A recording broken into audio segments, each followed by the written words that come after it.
come out to play.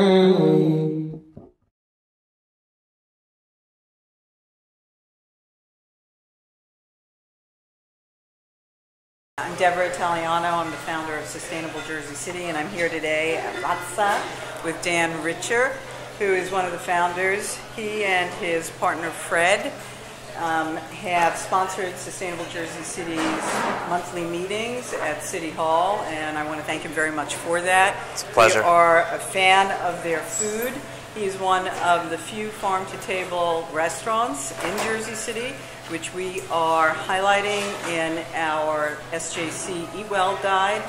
And we're here today to interview him a little bit, want to know a little bit more about the people behind Razza and the food and what makes them tick. So, Dan, maybe talk about you and your partner, where you're from, how you got started, to kick it off. So we're both Jersey boys. Okay. Fred grew up in Maplewood, where we have our other location, actually. And I grew up in Matawan. It's on the way to the beach. I went to Rutgers, graduated in 4 years, flew to Italy, came home, and I knew I wanted to learn how to cook and to own a restaurant. You were bit by the yeah, food of Italy. majorly, because the food was better than anything I'd ever tasted in any Italian restaurant in the United States. Okay, great. And I was 21. I worked in restaurants for the next 5 years. Okay. And learned how to cook. I heard that you were James Beard, award-winning chef. Yeah. Not award-winning.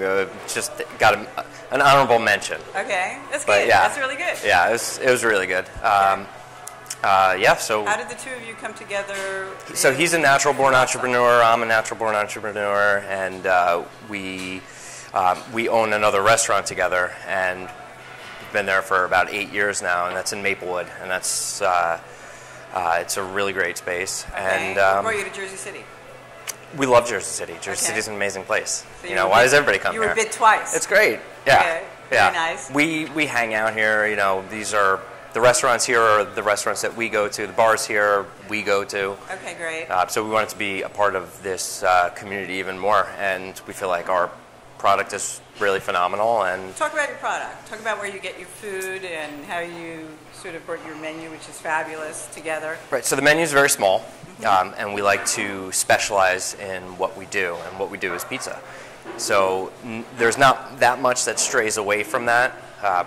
Our menu is really limited because we feel like if we specialize and in very few things, we can actually dive deeper into those few things and be really great at them.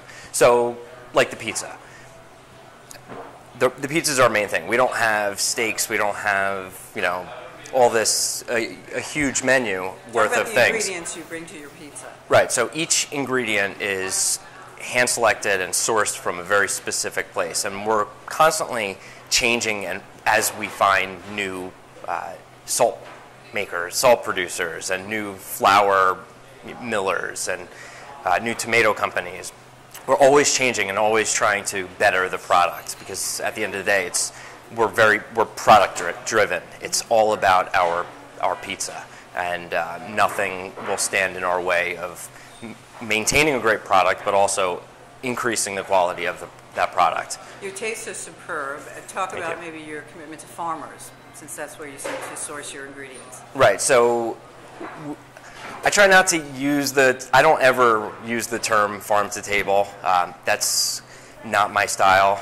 That's more of like a ploy to get people in the door, whereas you're being highlighted by the people who produce, listen, farm to table publications saying bravo. Yeah, farm to table is a way of life. It's not like a concept. It's not a ploy to get customers in the door. It's a way of life, and that's why we don't ever use the terminology farm to table. Like, we are farm to table. That's who we are to the core, and we just don't necessarily need to flaunt it.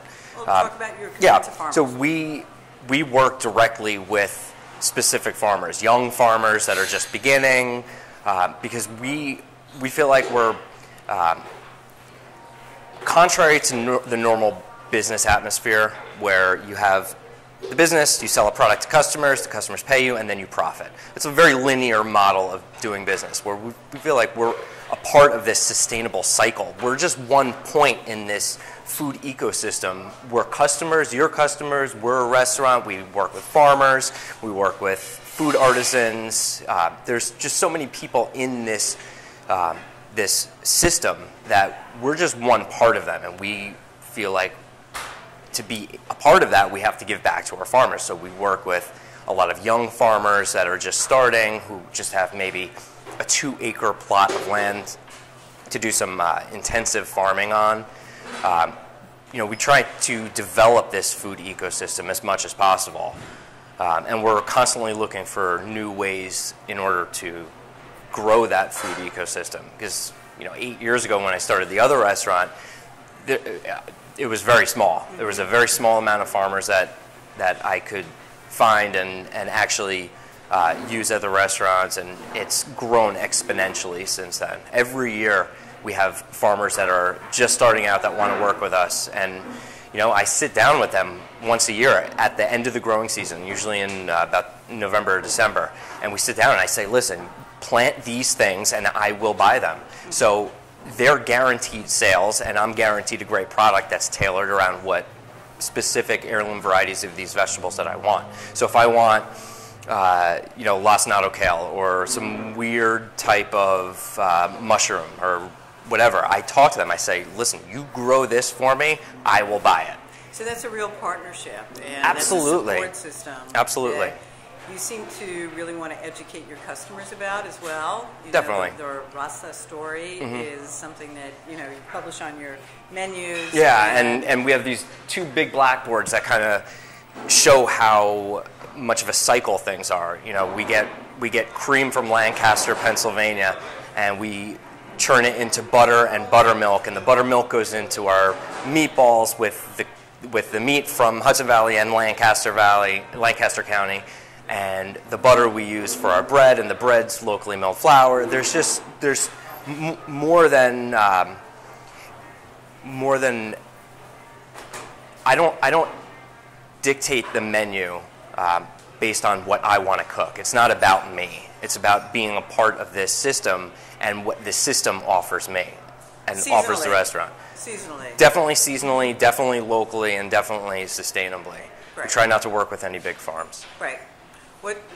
It seems to me that you're also someone who is pretty active in the community. You're supporting us, and you we try to be. Commitment, you know, to the community. So, is there anything more that you want to say about that?